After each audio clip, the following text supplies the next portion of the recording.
Hello दोस्तों, स्वागत है हमारे YouTube channel the current affairs में। जैसा कि आप लोगों को पता है, 2 मार्च से आरपीएफ कांस्टेबल के एग्ज़ाम शुरू हो चुके हैं। आज 3 मार्च की शिफ्ट फर्स्ट के आंसर की हमारे पास आ चुकी है, जिससे हम एग्ज़ाम एनालाइज करेंगे, जिसमें जीके जीएस करंट से संबंधित कुछ एक्स्ट्रा फैक्ट भी होंगे। अगर आपको वीडियो अच्छी लगी हो तो साथ में लाइक भी कर दीजिए, ज़्यादा से ज़्यादा शेयर कीजिए। चलिए शुरू करते हैं, आज के क्वेश्चन देखते हैं। पहला क्वेश्चन है, कौन से पर्वत पर सबसे अधिक वर्षा होती है?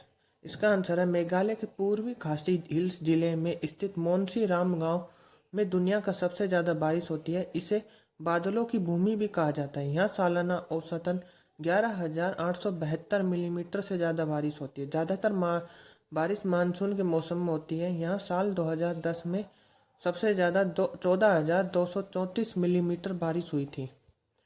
अगला क्वेश्चन है, सबसे अधिक सोना किस राज्य में पाया जाता है? इसका आंसर है सबसे ज़्यादा सोना भारत में कर्नाटक राज्य में पाया जाता है। यह देश का सबसे बड़ा सोने का उत्पादक राज्य है। कर्नाटक में मौजूद खदानों से देश का 80% से ज़्यादा सोना निकलता है। अगला क्वेश्चन है, न्यायाधीशों के अधिकार राज्य के प्रति नियुक्त कर सकते हैं? इसका आंसर है राष्ट्रपति उच्च न्यायालय के न्यायाधीशों की नियुक्ति के लिए राज्य के राज्यपाल से परामर्श करता है। साथ ही राष्ट्रपति उच्च न्यायालय के अतिरिक्त न्यायाधीशों की नियुक्ति भी कर सकता है। अगला क्वेश्चन है, मौलिक अधिकार किस भाग में? भारतीय संविधान के भाग 3 के मौलिक अधिकारों का जिक्र किया गया है। यह अधिकार अनुच्छेद 12 से 35 में दिए गए मौलिक अधिकार को भारत का मैग्ना कार्टा भी कहा जाता है। अगला क्वेश्चन है, कौन सा एशियाई नेता 2024 में प्लेन दुर्घटना में मर गया था? इसका आंसर है हेम डैग हैमर स्क्वाड जोल्ट। अगला क्वेश्चन है, आरबीआई की प्रत्यक्ष प्रतिशत दर क्या होती है? इसका आंसर है भारतीय रिजर्व बैंक द्वारा की गई घोषणा के अनुसार मौजूदा रेपो रेट 6.25% है। Repo rate reverse repo rate 3.35% है। बैंक दर और मार्जिन स्टडिंग सुविधा MSF दर 6.50 है। स्टैंडिंग डिपॉजिट फैसिलिटी दर 6% है। अगला क्वेश्चन है, समानता का अनुच्छेद कौन सा है? इसका आंसर है अनुच्छेद 14। दोस्तों, आरपीएफ में अभी तक देखा जा रहा है अनुच्छेद से प्रश्न ज़्यादा आ रहे हैं, तो आप लोग अनुच्छेद से एक बार सारे अनुच्छेद याद करके जाना। कानूनों के इसका आंसर है अनुच्छेद 14। कानूनों के समक्ष समानता राज्य भारत के क्षेत्र में किसी भी व्यक्ति को कानून के समक्ष समानता या कानूनों के समान संरक्षण से वंचित नहीं करेगा। संपादकीय टिप्पणी अनुच्छेद 14 जातीय, नस्ल और धर्म, जन्म स्थान या लिंग के आधार पर किसी भी प्रकार के भेदभाव को स्वीकार करता है। अगला क्वेश्चन है, बैंक ऑफ बड़ौदा के CEO कौन है? इसका आंसर है देवदत्त चंद। अगला क्वेश्चन है, भारत गारंटी योजना कब शुरू हुई थी? यानी मनरेगा स्कीम कब शुरू हुई थी? इसका आंसर है 7 सितंबर 2005 को।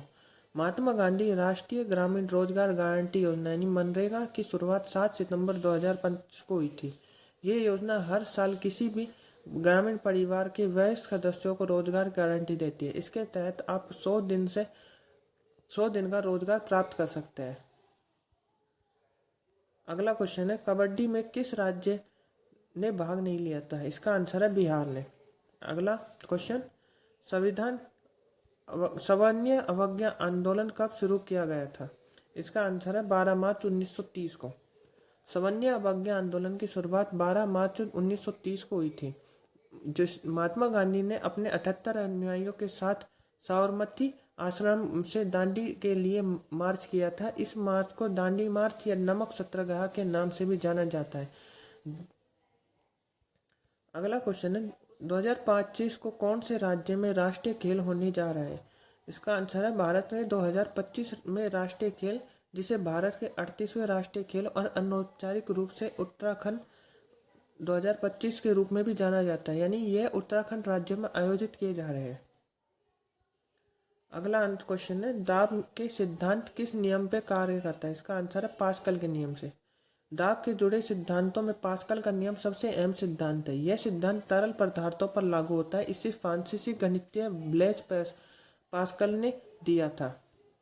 अगला क्वेश्चन है, रसोई गैस एलपीजी में मुख्य रूप से क्या शामिल होता है? इसका आंसर है प्रोपेन और ब्यूटेन। तरलीकृत पेट्रोलियम गैस यानी एलपीजी में मुख्य रूप से प्रोपेन और ब्यूटेन होते हैं। Ethyl mercaptan CH3 CH2 SH, इसका कार्बनिक नाम है, रासायनिक नाम है।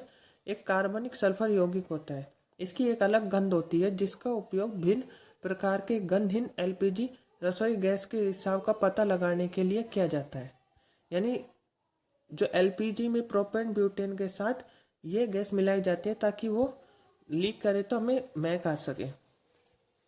अगला क्वेश्चन है, यूनेस्को की अमूर्त सांस्कृतिक विरासत की सूची में कौन सा मेला सूचीबद्ध किया गया है? इसका आंसर है कुंभ मेला। कुंभ मेले को यूनेस्को की अमूर्त सांस्कृतिक विरासत की सूची में सूचीबद्ध किया गया है। कुंभ मेला वर्ष 2017 के मानवता की अमूर्त सांस्कृतिक विरासत की प्रतिनिधि सूची में अंकित किया गया है। दिसंबर 2017 में कुंभ मेला को एक अमूर्त सांस्कृतिक विरासत के रूप में घोषित किया गया था। यूनेस्को ने कुंभ मेले को पवित्र घड़े का त्योहार के रूप में वर्णित किया है। हरिद्वार, इलाहाबाद, उज्जैन और नासिक में 12 वर्षों के अंतराल के बाद कुंभ मेला पवित्र तीर्थ उत्सव के आयोजन किया जाता है। गंगा सागर मेला कुंभ के बाद दूसरा सबसे लोकप्रिय त्योहार है जो पश्चिम बंगाल में आयोजित किया जाता है। अगला क्वेश्चन है, बॉयल का नियम क्या कहलाता है? इस नियम के अनुसार स्थिर ताप पर किसी गैस को निश्चित मात्रा का आयतन उसके दाब के व्युत्क्रमानुपाती होता है, यानी P व्युत्क्रमानुपाती A1/V होता है, यानी स्थिर ताप का व्युत्क्रमानुपाती होता है। यहाँ पर P और V स्थिरांक होते हैं।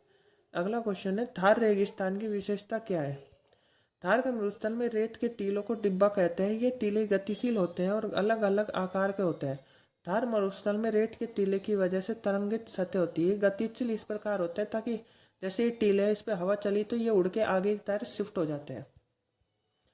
अगला क्वेश्चन है, सिंगापुर भारत समुद्री द्विपक्षीय अभ्यास सिम्बैक्स 2024 का आयोजन कहाँ हुआ था? इसका आंसर है विशाखापट्टनम और बंगाल की खाड़ी में 31वां सिंगापुर भारत समुद्री द्विपक्षीय अभ्यास सिम्बैक्स 23 से 29 सितंबर 2024 तक विशाखापट्टनम और बंगाल खाड़ी में आयोजित किया गया था, जिसमें भारतीय सेना और सिंगापुर गणराज्य की नौसेना ने दोनों ने भाग लिया था। यह अभ्यास समुद्री क्षेत्र में भारत और सिंगापुर के बीच मजबूत रक्षा सहयोग और को रेखांकित करता है। धन्यवाद दोस्तों, आज के क्वेश्चन इतने ही थे। अगर आपको वीडियो अच्छी लगी हो तो इसे लाइक कीजिए, ज़्यादा से ज़्यादा शेयर कीजिए और आपकी आने वाली शिफ्टों आपको कोई और क्वेश्चन याद आता है तो हमें कमेंट कीजिए और जो चैनल पर नए हैं तो प्लीज़ सब्सक्राइब कीजिए।